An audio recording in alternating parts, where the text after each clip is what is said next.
Hi again. I'm very happy to have you here for a very important topic. For a long time in history, we had decision makers who were making decisions for others. And now we're asking ourselves a very healthy questions. How can we manage matters with people rather than for people? And we see this evolving in government, where public administration is increasingly involving citizens in decision-making. We see this in management, and we see this in philanthropy. But it's interesting to see how maybe the different practices around this notion are evolving differently, not always talking to each other. So today is an opportunity to learn from philanthropy for public governance and vice versa. So I'm Stephen Boucher, co-founder of Smarter Together, an NGO that's focused on sharing the principles of collective intelligence for better public governance. This is our fourth webinar. Thank you for those who attended previous ones. So we have a healthy question today, because we're moving away from perhaps more paternalistic and, frankly, I dare say, pretentious forms of governance, where some people thought that they knew better what's good for others. But of course, not just pretentious, also to some extent potentially damaging and not optimal. So it will be interesting to explore this.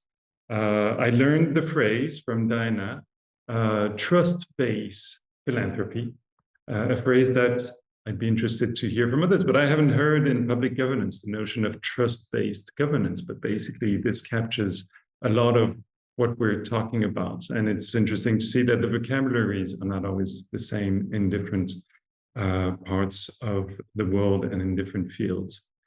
So we'll be sharing a few slides. I'll just share a word, and this will be an opportunity for others to join us if they can join us. Let's share the slides. Yes.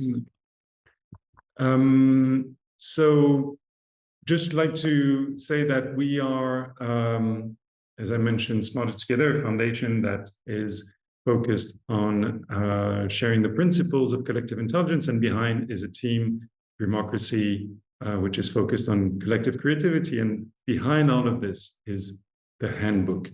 A little bit of advertising, but thanks to the Porticus Foundation, this is an open access resource, and there's a lot of knowledge in there that I wanted to share. So today we will be addressing the topic with two distinguished guests, Diana Samarasan, who is founder of the Disability Rights Fund and a pioneer in the field of participatory grant making. And with Diana, we will explore some of the lessons learned over the past 2 decades in this field. And we also have Dennis Ahrens, who's a senior analyst at the Porticus Foundation, who will reflect on what Diana will share with us and how Porticus also nurtures a trust-based philanthropic approach and promotes co-creation. And then the floor will be yours. We'll take questions. You can already start asking them in the chat. My colleague Elise will be curating them, putting them together. But before we go into the content, I'd like to ask you, with a quick survey, 2 questions.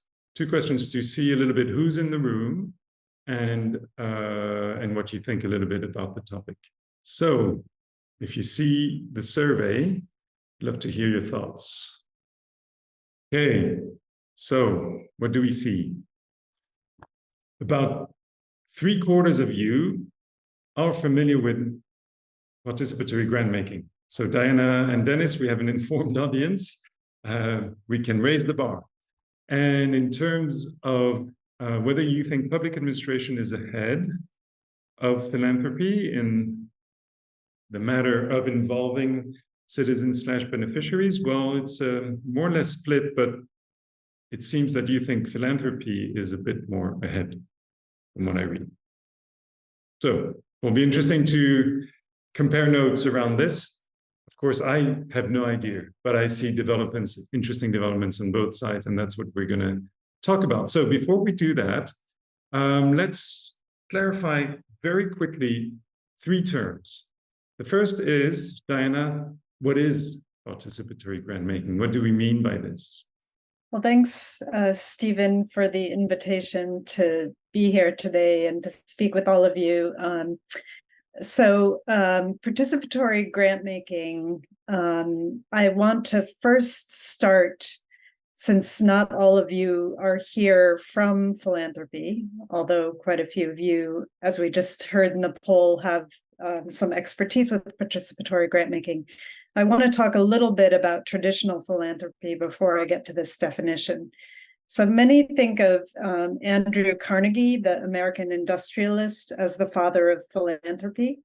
He wrote a famous article, I'm sure most of you have heard of, which is The Gospel of Wealth, which among other things called on the rich to use their wealth to improve the lives of those less quote unquote fortunate. He believed that his wealth was a sign of his wisdom and that he and other wealthy people had, quote, superior wisdom, experience, and ability to administer funds, doing for them, the poor, better than they would or could do for themselves. And this belief that money proves a higher capacity for knowledge is very prevalent in traditional top-down philanthropy, where decisions about what and who to fund and how are made by those in power. Participatory grant making, in contrast, shifts decision-making power about grant funding and sometimes about the strategy for that funding and the eligibility criteria for the grantees to the people who are closest to the issues that a grant maker is addressing. The next term, which if you can put it up on the slide, participatory philanthropy, takes this further and addresses how a broad range of foundation functions, from the governance of the foundation to the grant making, to the monitoring, evaluation, and learning, to the budgeting and more, can involve people outside of the foundation's board and staff. So in essence, participatory grant making is only a small part of broader participation by people and communities impacted by funding within the structures of philanthropy. So basically, there's an inner circle of participatory grant making, and participatory philanthropy is the outer circle, right? Okay. It's a broader circle, yeah. Broader circle. Mm-hmm. So, of course, I relate this to collective intelligence, which in the handbook we define very simply, and this is quite a standard definition, as the ability of groups to make better decisions than, or make and solve problems more effectively than individuals forming that group under the right conditions. So, in a sense, 1 + 1 can be greater than 2. And the reason behind this is that knowledge adds up when errors average out. So the magic behind that happens when you actually widen the circle of people involved in solving problems and discussing problems and coming up with solutions is thanks to this principle, which if we for those who have studied it, for instance, the economist Scott Page, have actually demonstrated through lots of experiments, and this is now well documented from various fields. The errors that we make as a group will be reduced. Of course, that's what we are familiar with. If we are more knowledgeable, we know more about a topic. And for having been myself for a few years in the world of philanthropy, of course, the first side of the equation is that if we reduce our individual error, we will make better decisions. But what is often unknown is how that can also be influenced and corrected if we have greater diversity of estimates. So if we have more people making mistakes and they're uncorrelated, we actually have better decisions, which is maybe counterintuitive. And if we look at an experiment that was shared in a book that some of you might be familiar with, John Surowiecki's Wisdom of Crowds, he talks about this experiment that was done by an Israeli university where they asked really experienced attorneys to make predictions about trial outcomes. And they compared their analysis with the judgment of first-year law students. And what they realized was that 14 students, first-year students, could make better predictions than one attorney with 20 years of experience. So you might think, well, hey, let's get rid of expensive attorneys and just involve more young legal students. But of course, if you have two experienced attorneys working together, they make better decisions than the 14 students. But then if you bring together 42 first-year students, they'll make better decisions than two attorneys. So what is the conclusion behind this? It's not, just one behind, is not that you should not have experts or not have students or lay people. Is that the combination of both can bring the best results. And I thought it'd be interesting to share that insight, because sometimes there tends to be this dichotomy or this maybe unnecessary opposition between, well, should we involve lay citizens? And there's a school of thought in the democratic field where people think, well, hey, let's replace all of our current system with citizens' assemblies. Or should we have a very technocratic system?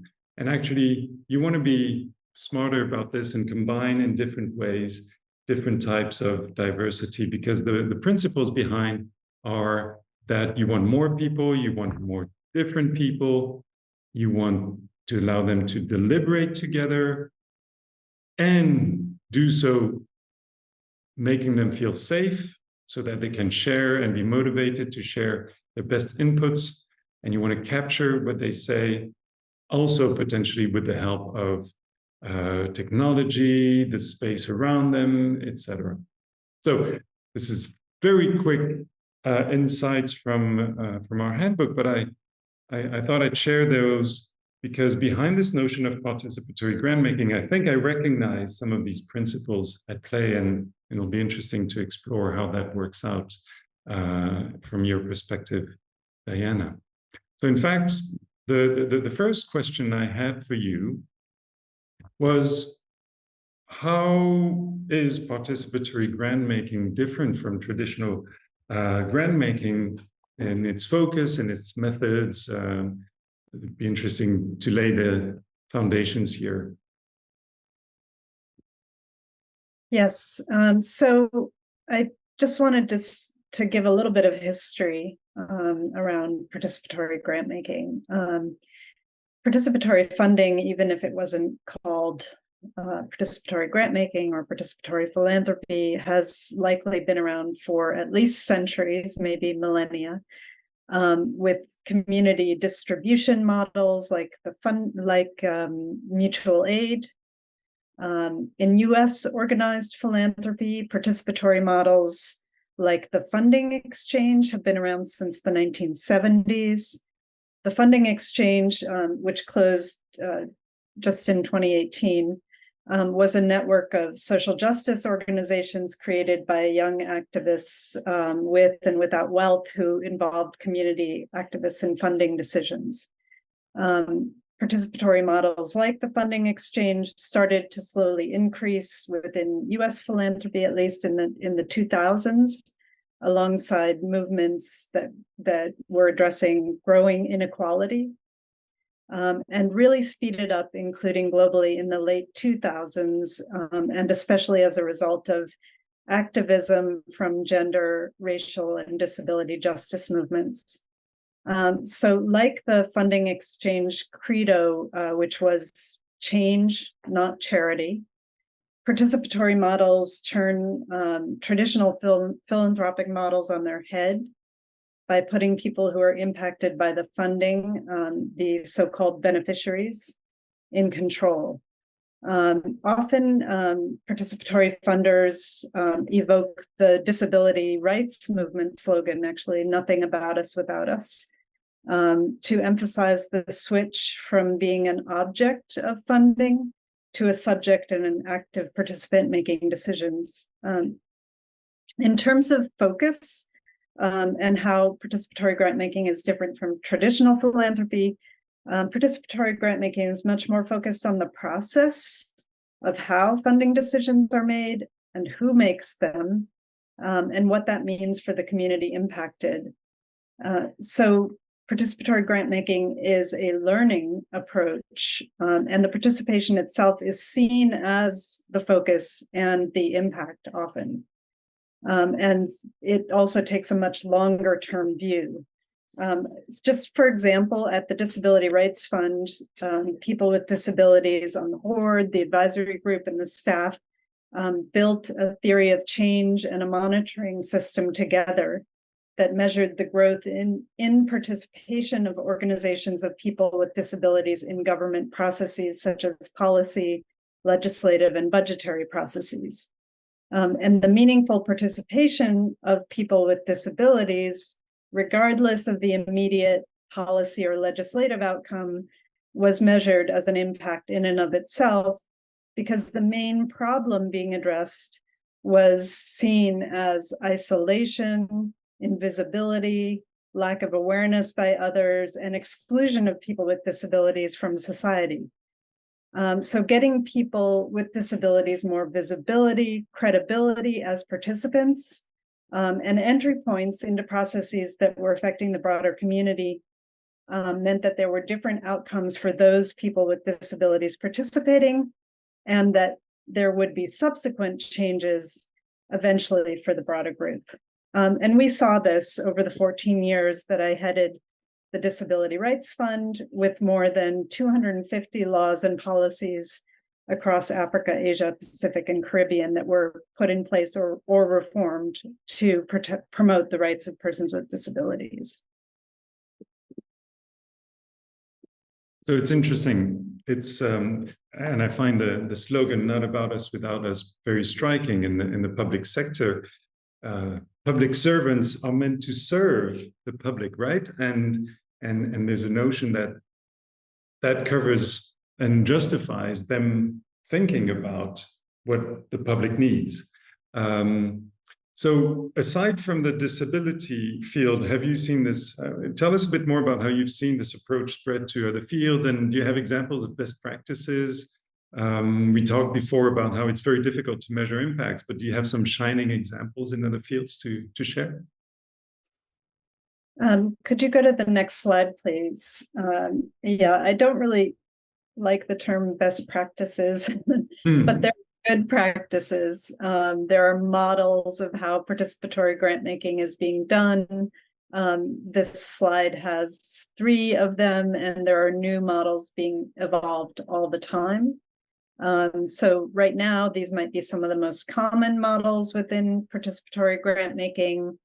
And if you're interested in learning more about these models or about other models, there's a great participatory grant making community of practice that you can find at www.participatoryggrantmaking.org.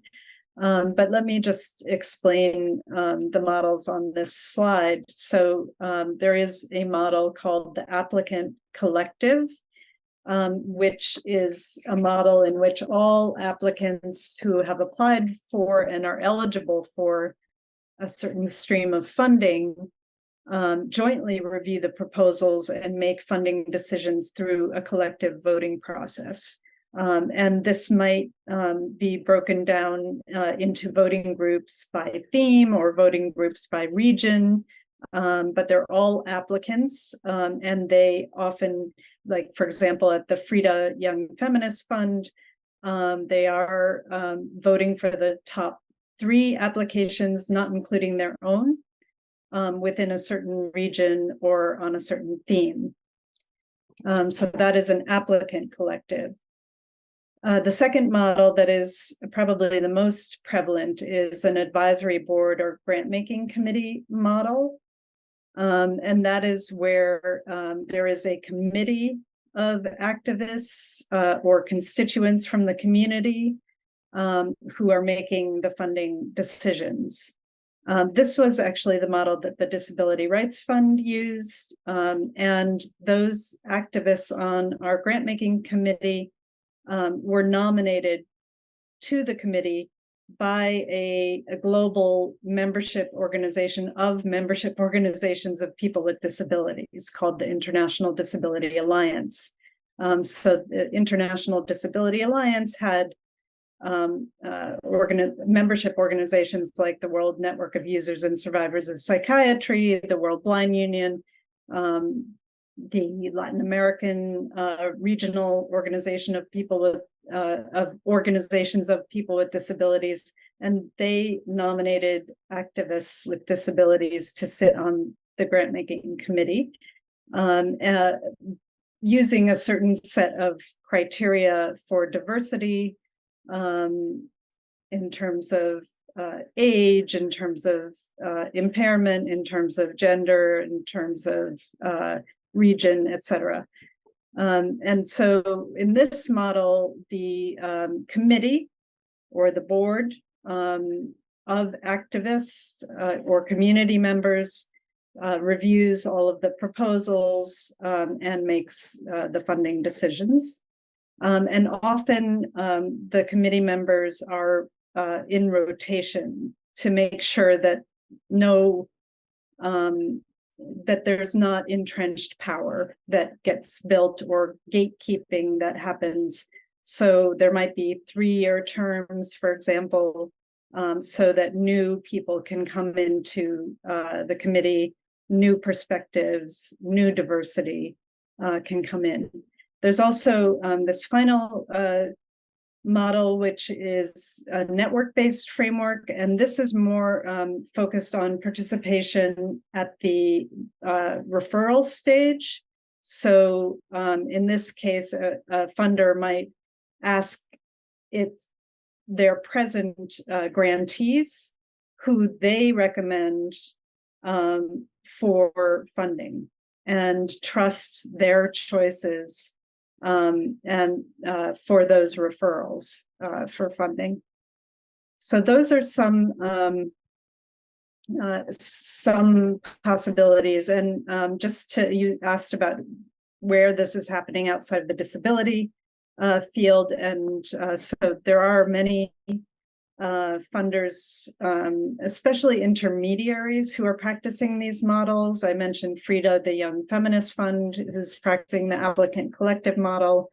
There's also Global Green Grants, which is an environmental justice funder, and they are practicing the committee model, but at the regional level. So they have regional committees of environmental activists as well as academics who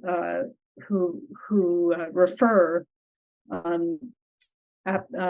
organizations for funding. So it's kind of a mix of a grant making or an advisory board, let's say, and a network-based framework. Mm-hmm. And Mama Cash has a number of different participatory grant making models. They might use all of these, but they also have a network-based framework model as well. So is it a wildfire that's spreading very fast, or is it just for now just a few sparks in the field? Yeah, so you can go to the next slide. There are now a growing number of funders who are practicing or piloting participatory grant making for at least part of their grant making budget. There are also growing philanthropic resources to support a shift towards participation, and similar practices, like you mentioned at the beginning, Stephen, trust-based philanthropy. The participatory grant making community of practice that I mentioned now has over 1,500 members. So it is growing, but it's still a relatively small number. And mostly intermediary funders or those funders who raise the money that they give out, and not large institutional philanthropy.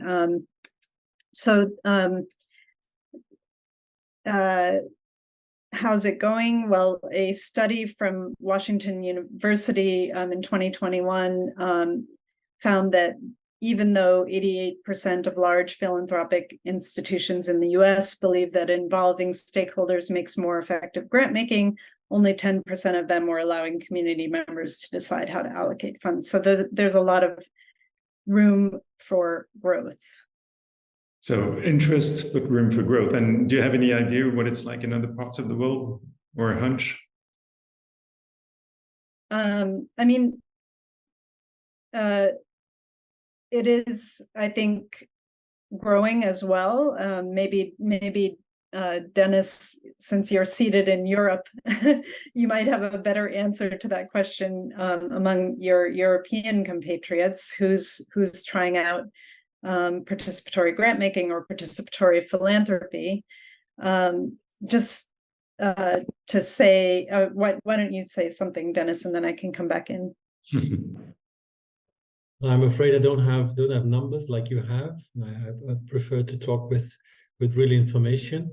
We know of some organizations that do it, but I think those are the foundations that you yourself also know. One is Frida, you already mentioned. Kalala is there. We have Guerrilla. We have some of the more progressive kind of foundations who've been doing this kind of work. Mama Cash is based in the Netherlands, where I'm also based, but I don't have an overall view, I'm afraid. Yeah. Thank you. Yeah, it's a rapidly, I'd say, expanding field. From anecdotally, I can say that from, for example, the growth in members in the participatory grant making community, but there hasn't been a study on how, aside from the one that is mentioned here, on how far this is spreading.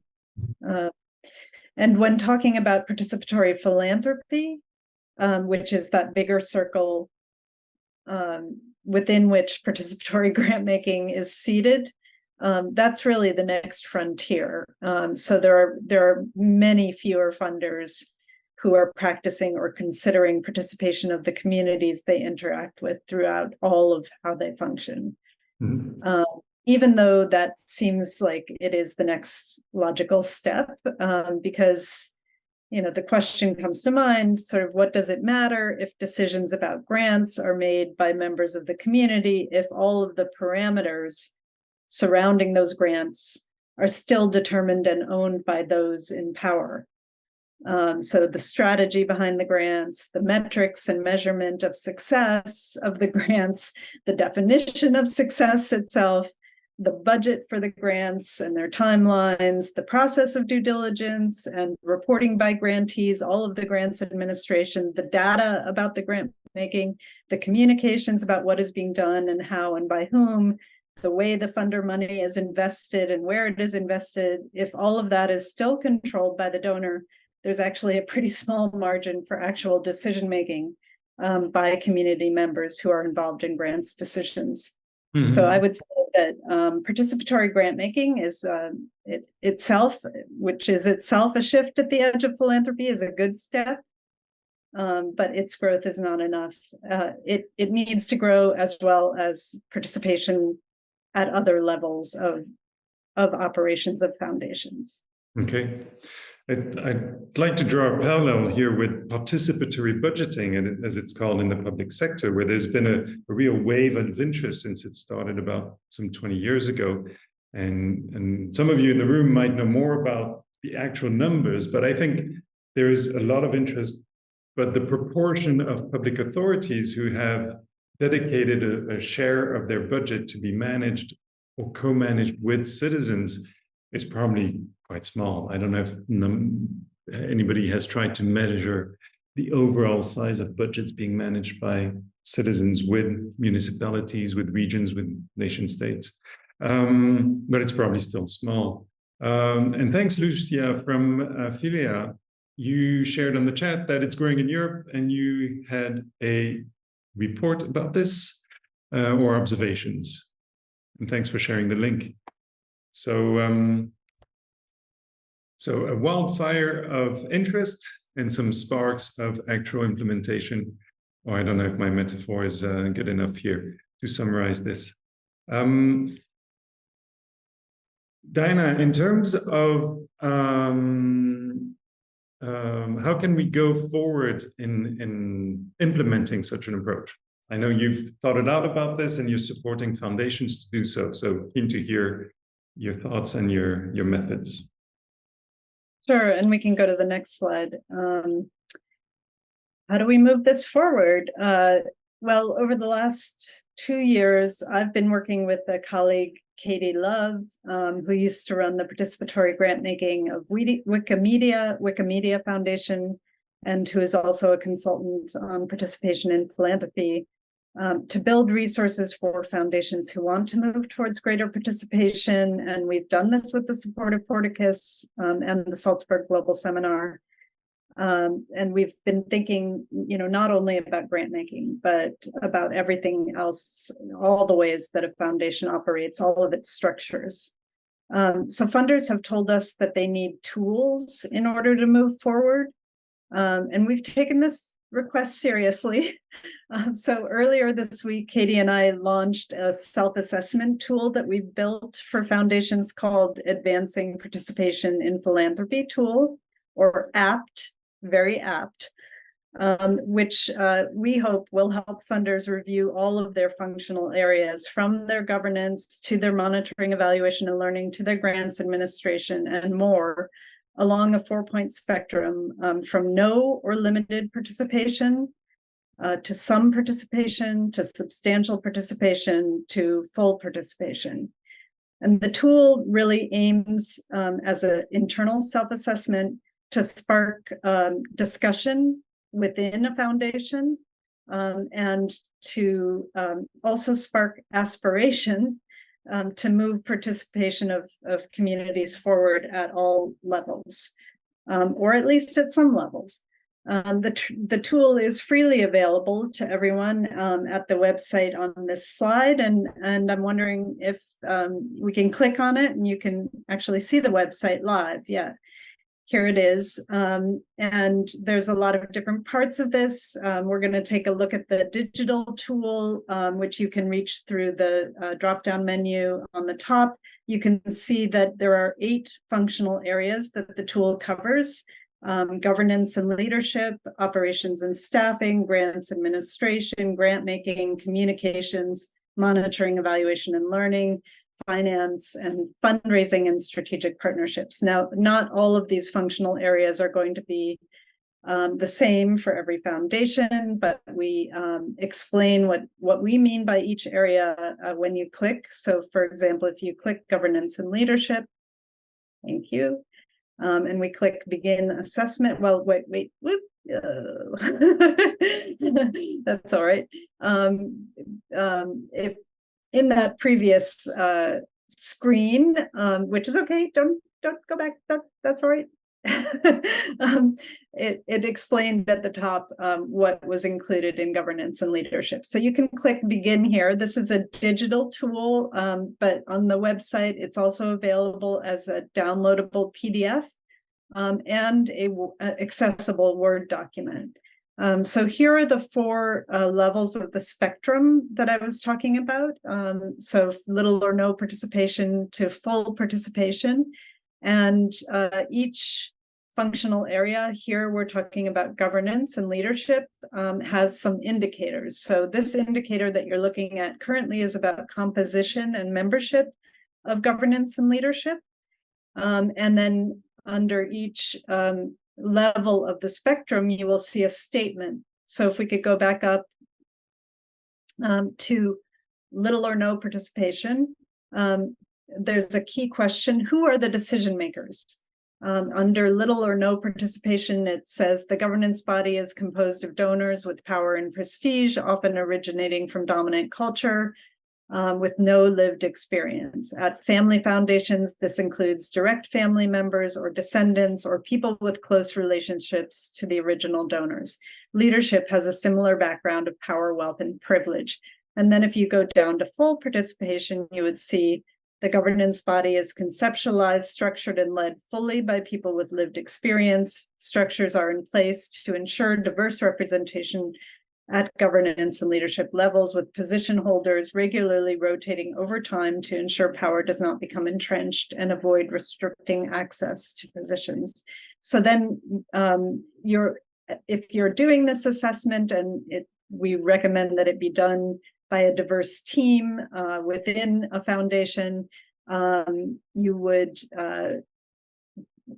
usually do it either as a team from governance and leadership in this case, or as a diverse team from all different areas, so you get a diverse perspective on what different members of your staff think, or as individuals. Then you would click, let's say, little or no participation. And then you would need to write down, well, why did you click that? Why did you select the statement you did? And this is really the basis for the conversation. So within a team, if individuals are doing this, then there needs to be a discussion. Okay, why did one person choose little or no participation? Another person chose substantial participation. What are these differences? This is the crux and the point of the tool, is really to have these conversations about participation at first, at least internally to a foundation. So I'm not going to go through the entire thing. This is only one of the indicators for governance and leadership, but I think you get the idea. It's meant to be pretty simple to use, and we hope it is. We ask people to use it and let us know what they think. We will spend the next year kind of gathering feedback and then making some other inputs to the tool. Fantastic tool. And again, drawing parallels with the field of participatory budgeting. I know there's lots of resources out there to help, for instance, municipalities implement such an approach, but this seems very a great tool to empower foundations to go into that direction. And I was just reflecting again on how there are many tools to allow public sector bodies to do similar things.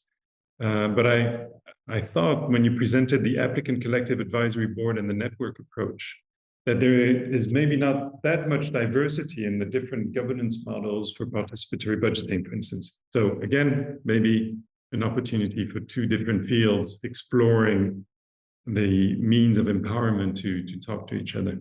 Dennis, what is your reaction to this? You're going into the direction of trust-based philanthropy. You've been very trustful with Smarter Together. I was amazed. I came from the world of philanthropy a few years ago, where basically we were told to show leadership. And we were told to provide grantees with a vision and an overall meta strategy, and then to allocate funds. In our case, and this is 10 years later, and for me, anecdotally, we present you with a plan to disseminate this handbook and provide resources to different actors. You sent 99.5% of the funds, and you said, let's meet in 1 year and you'll tell us how it went. And I was amazed, we didn't ask us for tons of reports every month and whatever. So the trust-based part, I'm definitely seeing. So how do you see the future, and what is your reaction to what Diana presented? And thanks again, by the way, to Portuguese.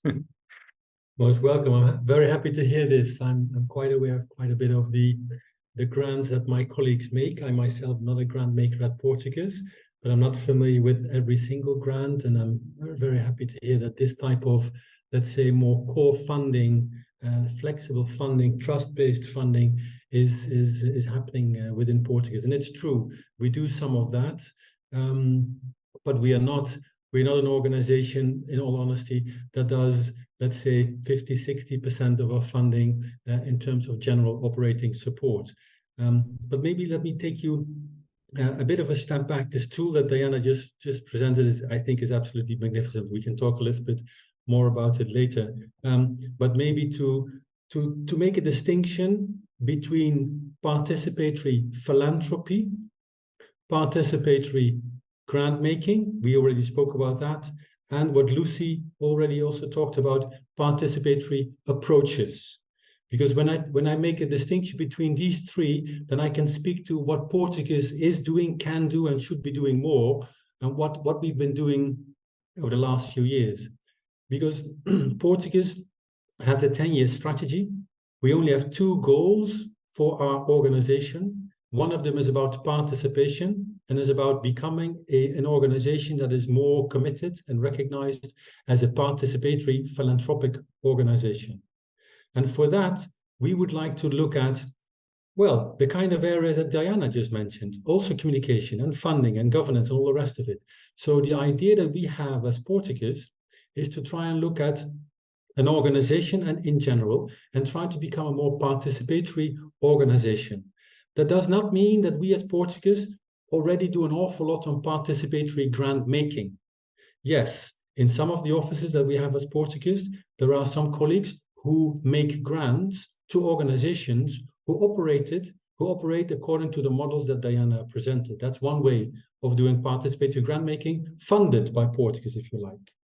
There are some programs, and we call programs a constellation, a group of grantees that come together and have a joint kind of aim that then is called, let's say, a Portuguese program. But we have at least one, and maybe also, if I think, maybe two programs that within the program have come up with certain governance kinds of arrangements within that particular program amongst grantees, could be fitting one of the models, I'm sure, that Diana presented, to also jointly discuss and decide on the grant making within that particular program.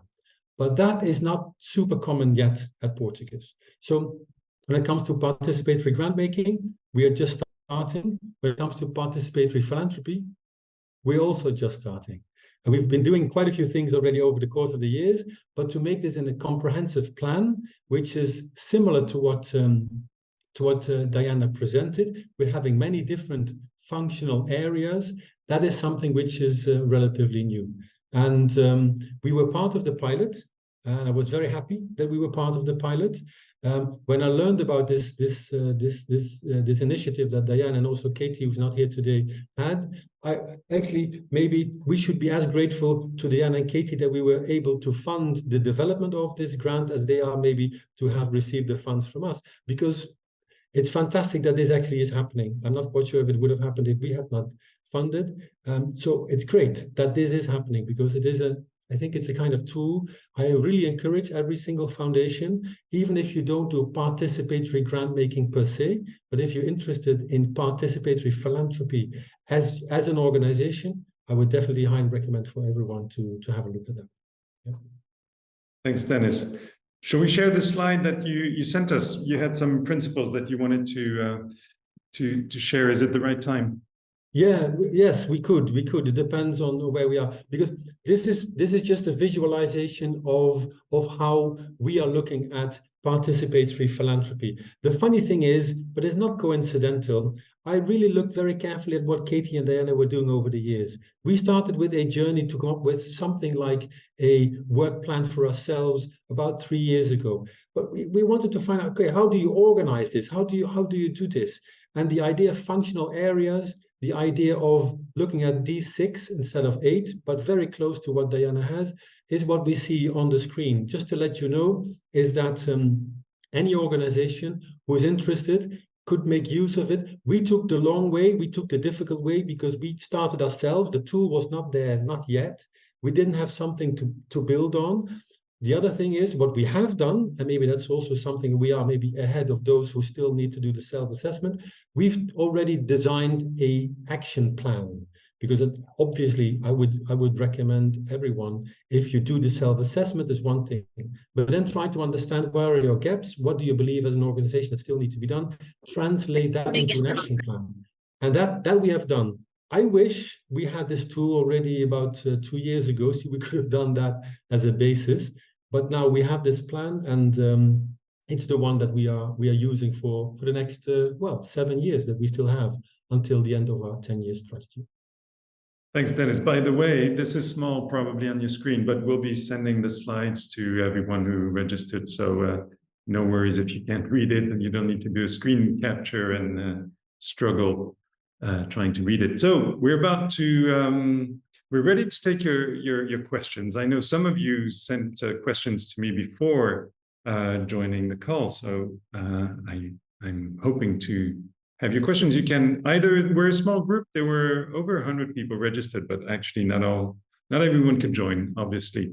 So don't hesitate to open your mic and ask your question directly, or if it's more convenient for you, you can put it in the chat. Who wants to break the proverbial ice?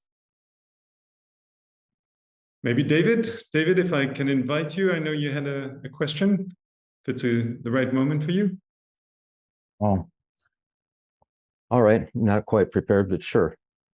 Thanks. in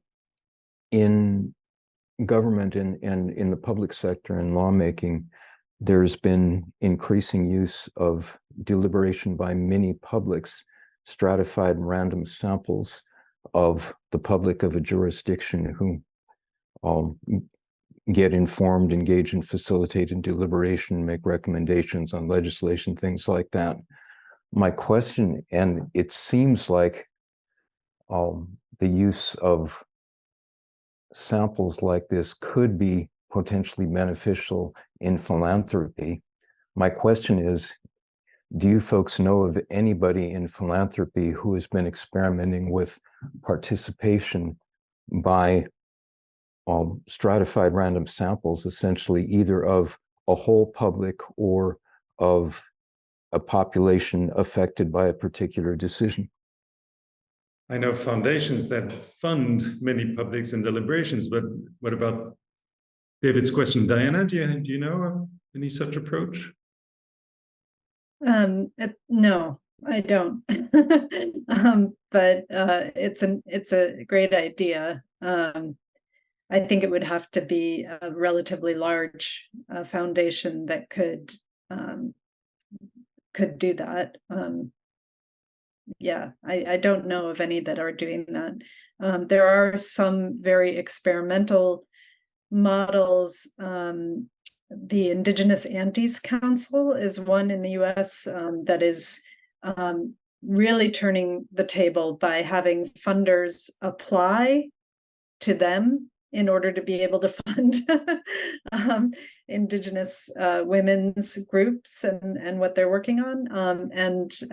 Yeah, that's sort of different from what you're talking about, but there are some similarities.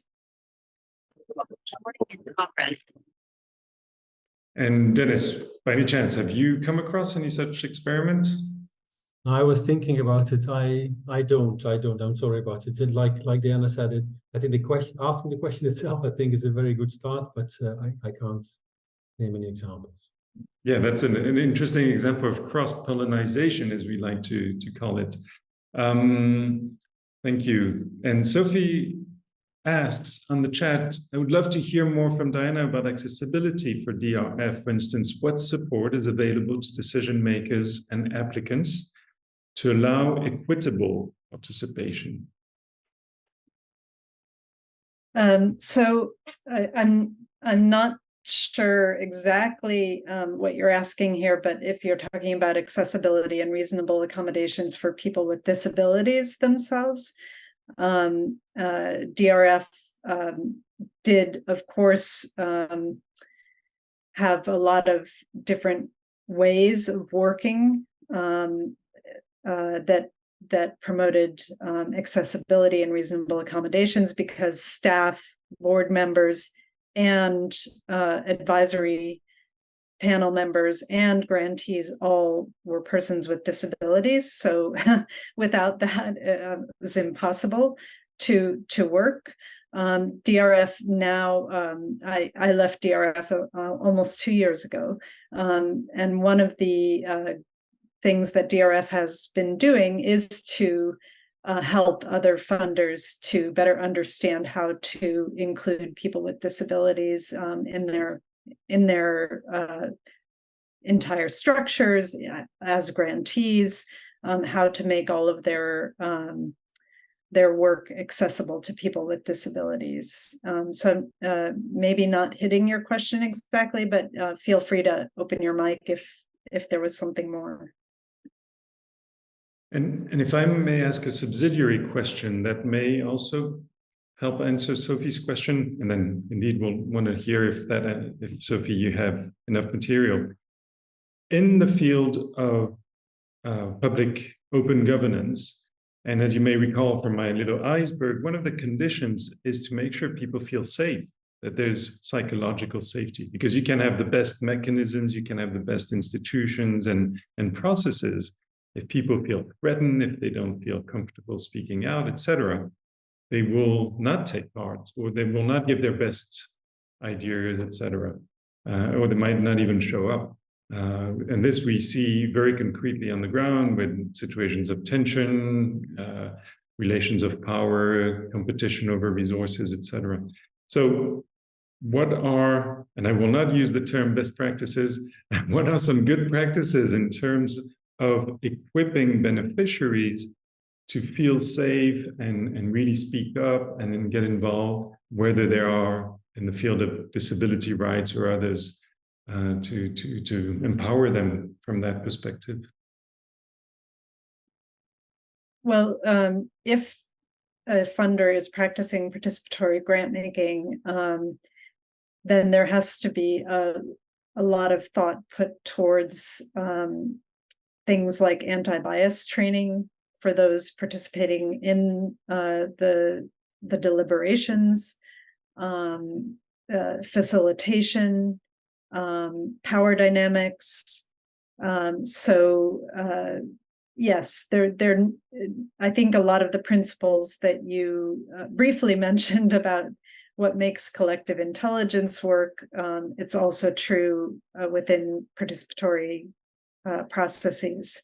Mm-hmm. Yeah, so if you have people with, and you will always have people with different power dynamics in the room, those you need a way of handling that. So it's not a simple matter. It's not as easy as you said, Stephen, as just putting people in a room together. Mm-hmm. You do need trained facilitator. You do need things like anti-bias training, somebody who understands the accessibility needs of any people with disabilities in the room, someone who understands how people best participate, which might be in a variety of ways. So yes, that. So Sophie couldn't unmute, but do let us know in the chat if you need any further insights. And Hillary was inviting us to go into the topic of social impact for reporting purposes. That's a tricky one, isn't it, Diana and Dennis? We are in higher education and have an advisory committee model of grant making, which is always looking for data-backed outcomes. And I remember seeing the MEL, monitoring, evaluation, reporting, and learning quadrant in your model, Dennis. So how do you tackle this in a more participatory approach? Who wants to go first? I can say a few words about that. I'm not quite sure if I can connect the question with the comment.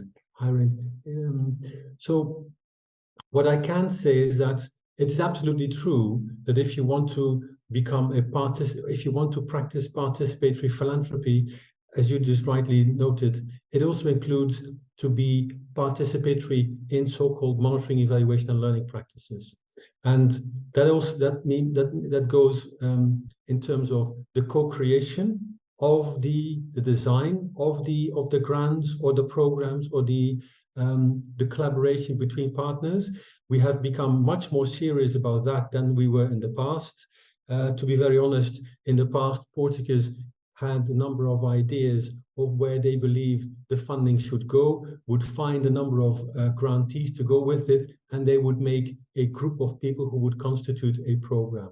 Of course, real life doesn't work like that. You just talked about safe spaces. It's incredibly important that people feel connected and they feel that they can contribute and that they can collaborate genuinely together. So that means that the co-creation, the participatory design of programs has become absolutely critical in our case.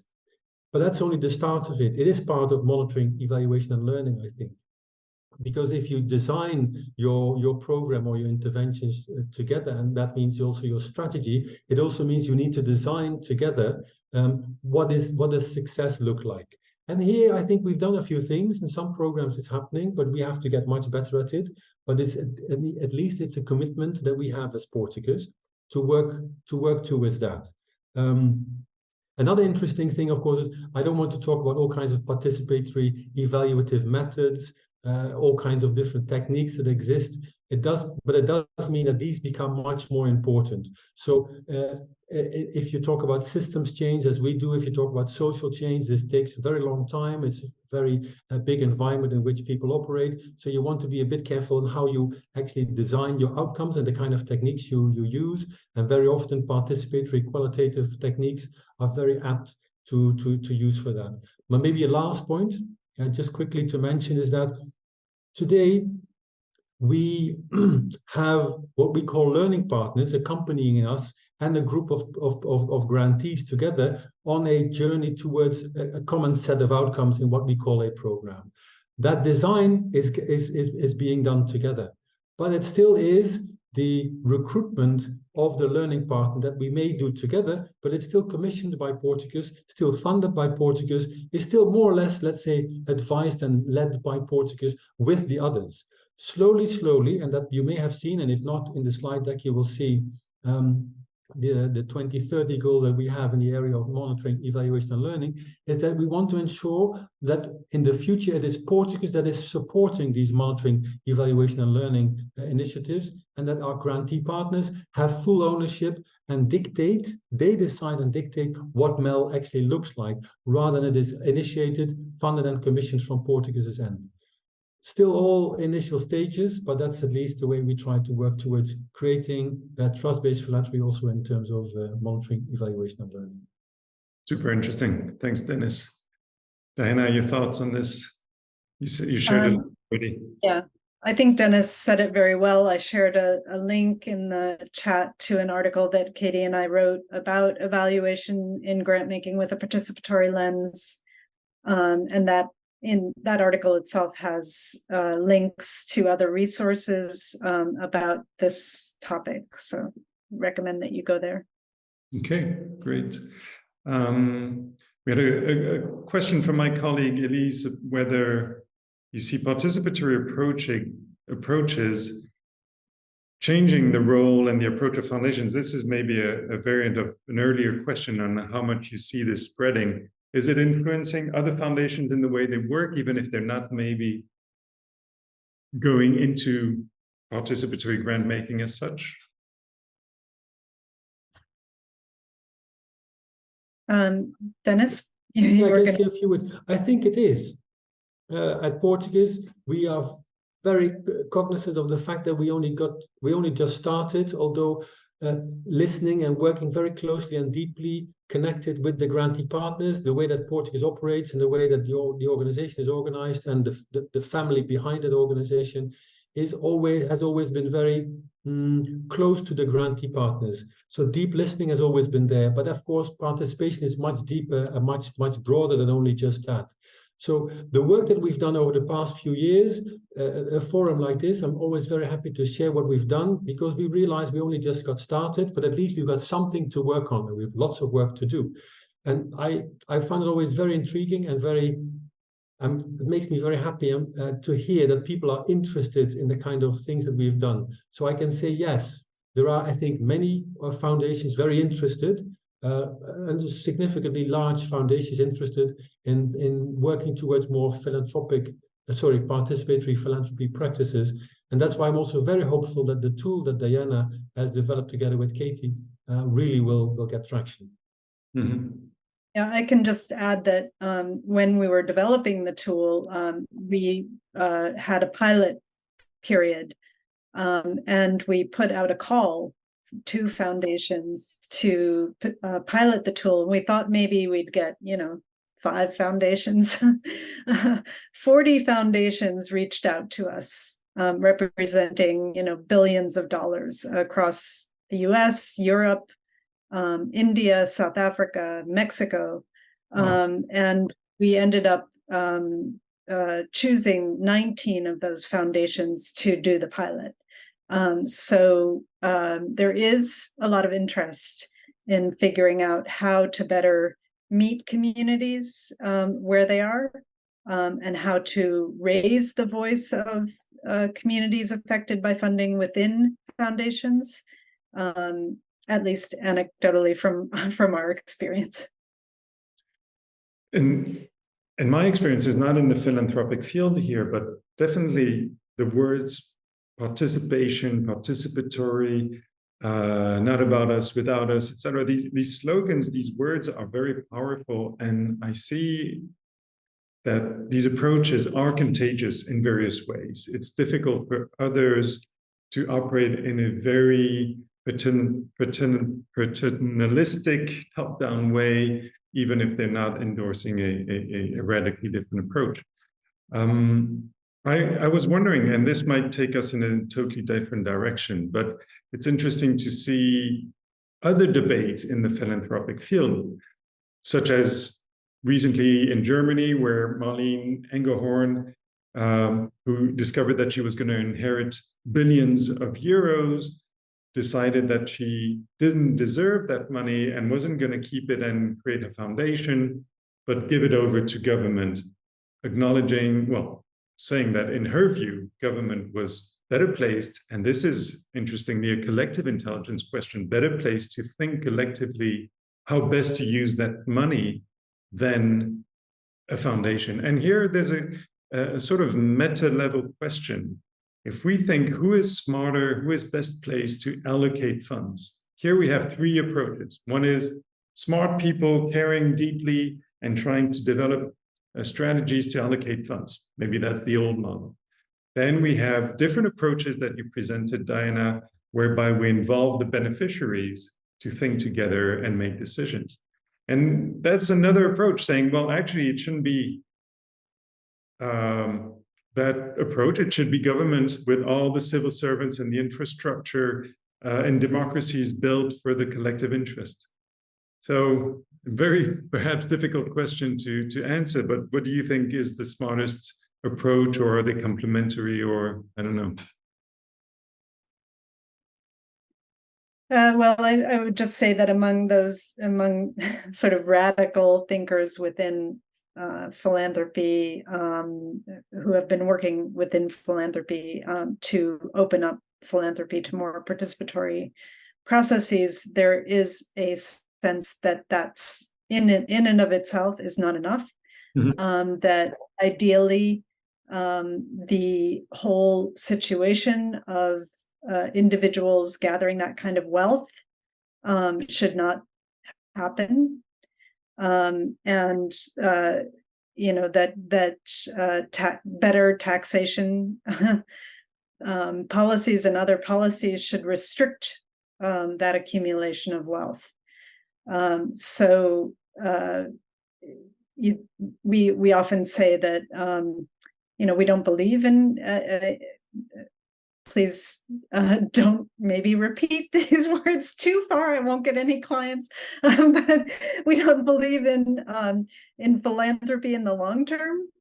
But while this is the world that we're living in, where there are these massive accumulations of wealth, that it has, and where those institutions are making decisions, that those have to be made better, and by other people.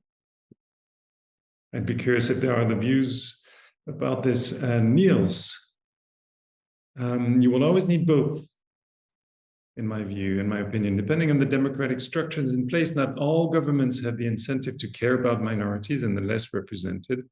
Philanthropy has the advantage that they can choose target audiences, but this is also a privilege that must be used carefully. And David asks, how are the participants in participatory philanthropy selected? There are different ways. So we talked about different models. For example, the applicant model, where all eligible applicants are the ones who are participating in the selection of who's going to get funding. There is also the committee model, and I talked about how the Disability Rights Fund, for example, got nominations from a membership organizations of people with disabilities globally.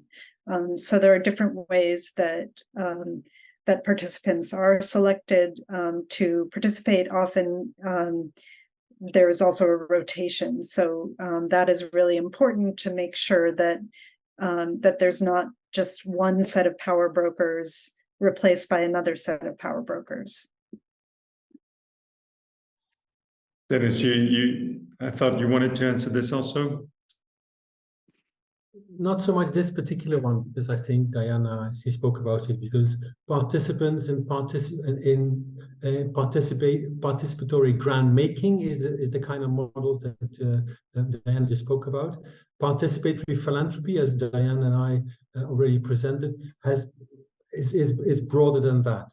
So there are no necessary participants in participatory philanthropy, other than perhaps the selection of grantee partners. We call the organizations that Portuguese funds, we prefer to call them partners, the grantee partners that we have.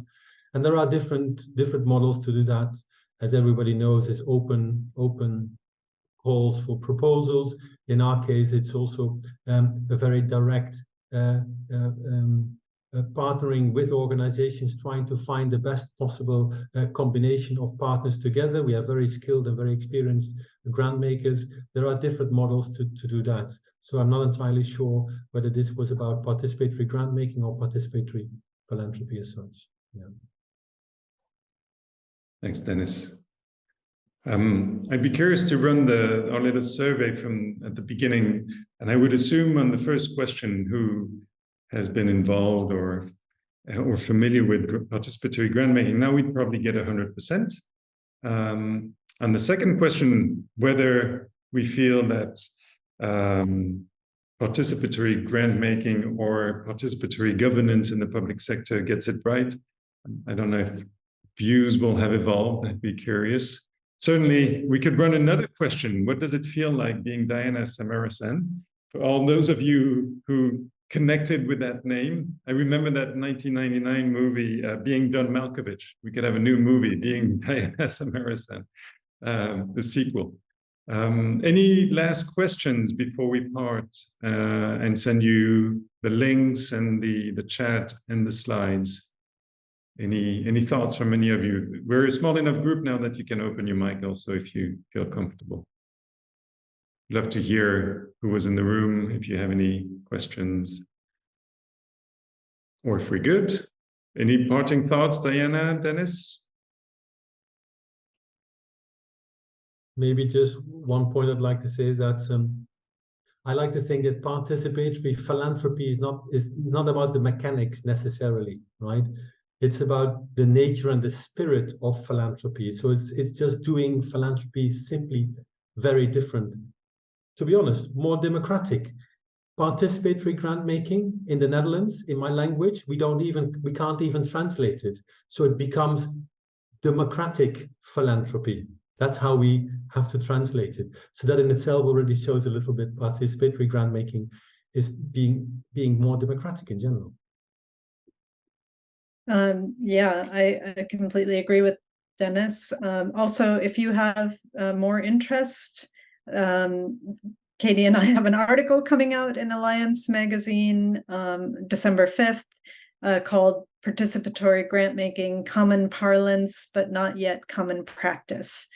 So it'll kind of follow on this discussion, and please read it. Thank you. If you allow us, I assume you will, we'll share it in our newsletter. And that's a great way to advertise our newsletter. It comes out every other week if you're interested. Thank you very much, Diana. Thank you very much, Dennis. Thank you, all of you. Have a good day or evening or night, depending on where you are. And looking forward to chatting again sometime soon. Bye, everyone. Thank you, everybody. To find out more about how collective intelligence can make our democracy stronger, go to our website, Smarter Together. There you will find all the handbook's 30+ case studies and other resources, all for free.